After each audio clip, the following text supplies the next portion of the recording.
Yes, sir. We're officially back at it. This is Boog Nice coming at you with the Mezco Toyz 112 Collective Deluxe Edition Joker figure review. Let's do it. This ain't for no scalper. You a scalper? Then fuck out shit. This one's for them real collectors. That's army building and posing figures. Marvel Legends, imports, mini matey, I'm fucking with them. Hype beast, we know about you. Stay buying figs, don't know about it. And there's a quick look at the back of the box. Alright, let's bust this guy out. Alright, so I got Joker out of the package. This is Mezco's second Joker from the 112 Collective line. This is their second take on this particular style of Joker, which is, I guess you could say, loosely based on the comics. It's more of a comic style Joker as opposed to the one that they're going to be dropping next, which my man Rick calls the Hot Topic Joker. I was really interested in this particular style, especially after I actually won the first figure. I had no intentions on purchasing it, but once I got them in hand, opened them up, started messing around with them, I said, all right, I have to get the deluxe version. Then I didn't realize that that was going to be a Mezco site exclusive, and I missed it. But shout out to my man Ed, who helped me secure this figure. Now he's here, now I'm reviewing him, and I will say off the bat that it's a very nice figure. Beautifully done, great accessories. I really do like this guy, so let's go ahead and get into his accessories. So out of the package, he comes with two fisted hands, and this particular head sculpt, the hat is actually attached to it. So it's all one piece. They had it nicely secured in the package with a little piece of plastic over the hat. And I would recommend that you put everything back the way it came out of the package to keep everything in pristine condition. But yeah, two fists out of the package. And then his next set of hands, he has one with his middle finger and pointer finger extended, and it's holding a playing card, and it's the Joker, obviously. This same type of hand came with the first version too. I believe the color scheme on the gloves are just different between the two. And then the left hand has the open hand with the fingers spread. And these look fine, and it was no problem switching them out. And now you get a nice good look at that face sculpt, which looks very good. I had no issues with the first version either, but this looks very nice. It's really nicely painted. And then he's got a couple of hands that are semi-open. They're kind of cupped, and they have a hole through the middle, so that way you can use these to actually hold some of his other accessories. So I'll get into some of the things that he can hold while I have these on. And again, these look fine. There was no issue swapping them out. And he comes with a bloody crowbar here, which looks really good. It definitely looks like metal here, and then you can see the blood on the tip. This is supposed to be an ode to the comic books when Joker beat the hell out of Jason Todd Robin, actually killed him with a crowbar. He had captured him and tortured him and ended up beating him to death. So that was a nice touch to put that in. And then he comes with a little knife here, which looks really good. Most of it is black, but it definitely looks like metal. They've done a very good job on all of the paint schemes here. The handle looks like it's has a rubber grip, but you can see right on the blade it's silver, and this looks very authentic. Looks real.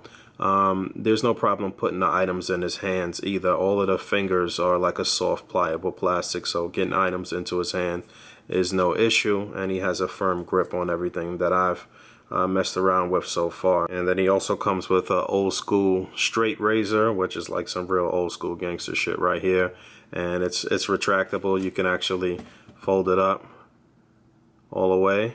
So that looks really cool, and I'm glad that they added the mechanism where it actually works. And then the last hand he comes with is right hand with the trigger finger extended, and obviously this is for him to hold his gun, so we'll get into that. So he's got a pistol, which looks good, and you can see, sticking with the theme of his outfit, the handle has some purple on it, and it's a chrome pistol.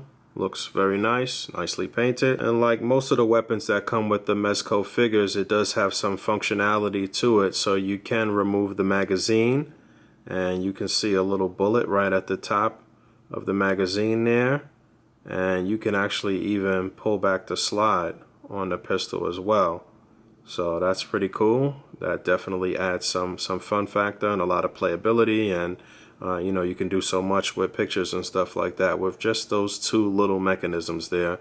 There's a lot that can be done when you taking your photos and doing A.C.B.A. and all of that good stuff. But yeah, the pistol. And he's also got an Uzi, which looks great. And again, the clip can be removed. There's an extra clip for the Uzi. I'm not going to pull it out right now, but no issues with him holding any of the weapons so far. Everything looks very good. Real quick before I get off the guns, this is an oldie but a goodie. The muzzle flare with the little bullet on the front of it. This is an effect that we've received with quite a few figures that come with guns from Mezco. So this is very nicely detailed, and if you get some light on that, you will get some great pictures out of that. And again, you can see the bullet right there, right at the end of the muzzle flare.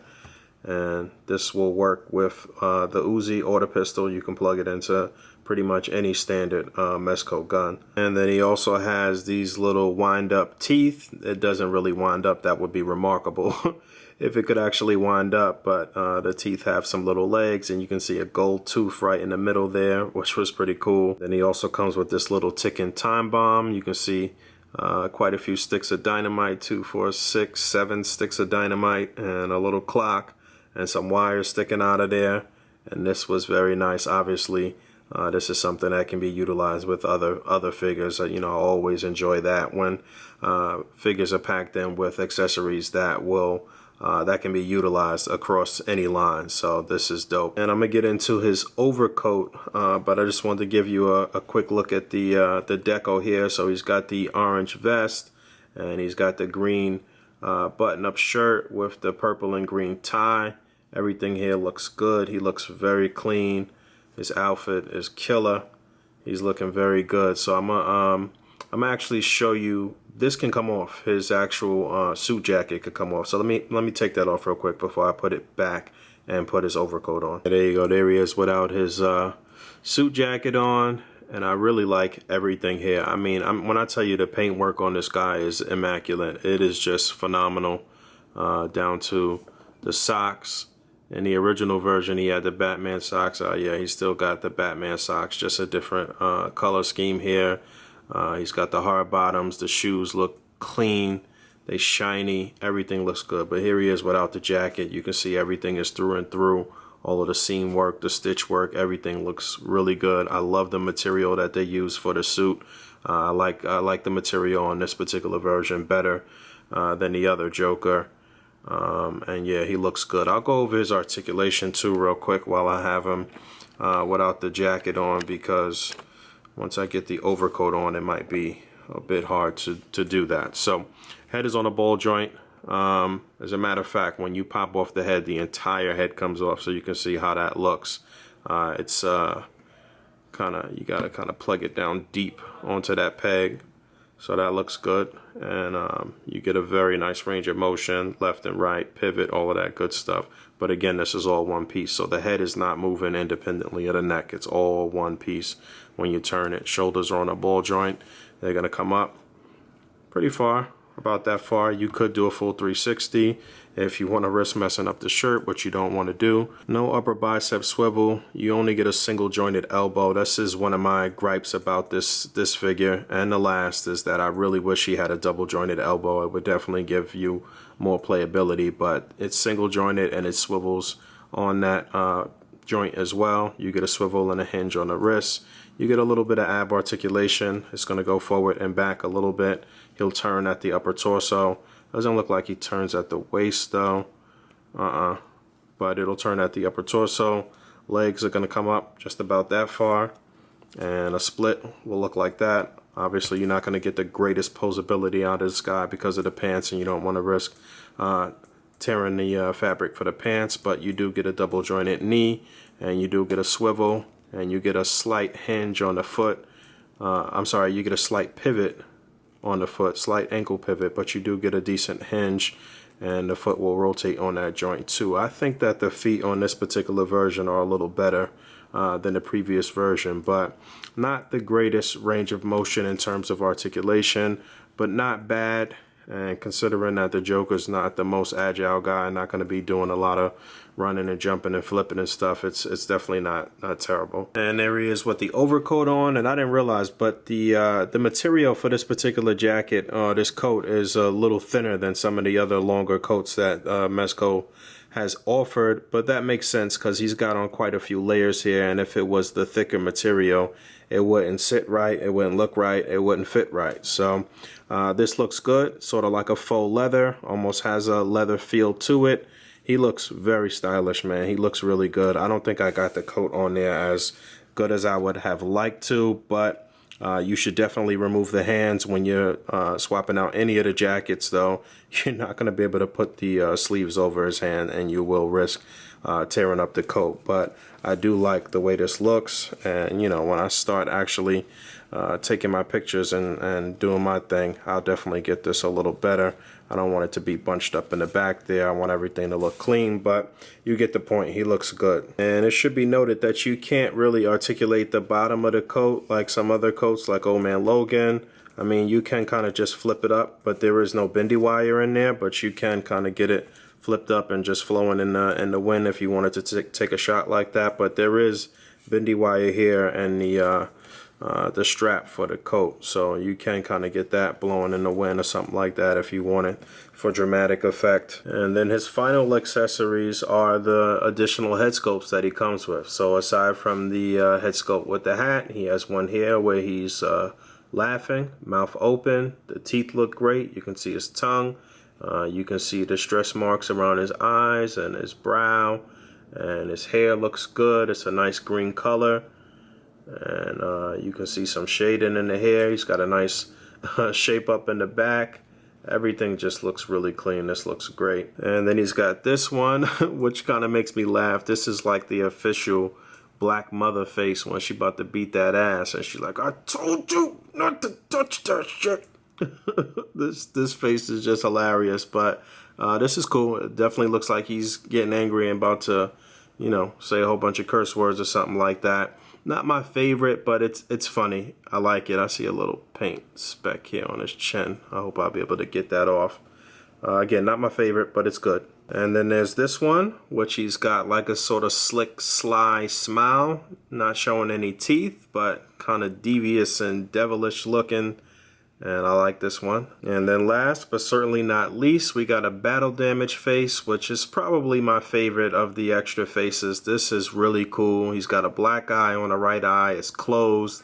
He's missing some teeth, and he's still smiling though. You know, Batman to kick his ass and beat him to a pulp and beat him into submission, and he'll still be talking his shit. He'll still be laughing and cracking jokes. And real quick, there's a look at the two versions side by side. So the original version didn't come with much. You had one interchangeable head, you had like two complete sets of hands, and then one extra trigger finger hand.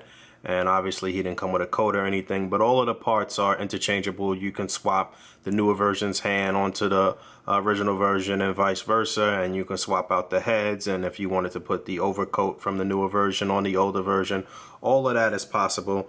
Like I said, I do like the suited material on the newer version better. Overall, I just like the newer version better, to be honest, but it's great to have both of them for some extra playability. You can see the difference in the shoes, and again the socks. He had the yellow with the Batman print on the socks of the original version, and this one's got the green with the black print. Just so you can see, this is one of the newer heads on the original Joker, and I swapped out the hand. So yeah, like I said, there's no issue with doing that. So not too many gripes for me here. I think Mezco knocked this one out of the park. This is a very, very nice figure, and one that's going to be increasingly harder to get. He's already up to 200, maybe 200 plus on the secondary market right now, again, because this was one that was exclusive to Mezco's site. But if you can get them for a reasonable price, I would definitely pick them up. I'm looking forward to them giving us a more comic-based Batman at some point. I guess this new one that they got coming out, I forget the name of it, I guess a picture will pop up, will be as close as we are going to get to a comic-based Batman, aside from the first Mezco figure that they put out, which was the Dark Knight version. But yeah, man, I'm really pleased with this figure overall. I don't really have too much time to do size comparisons and do any more. I got quite a few reviews to get through, so I just wanted to get through this guy real quick. I know other people have already put out reviews, but so what? That was my take on it. And as always, rate, comment, and subscribe. And until next time, peace.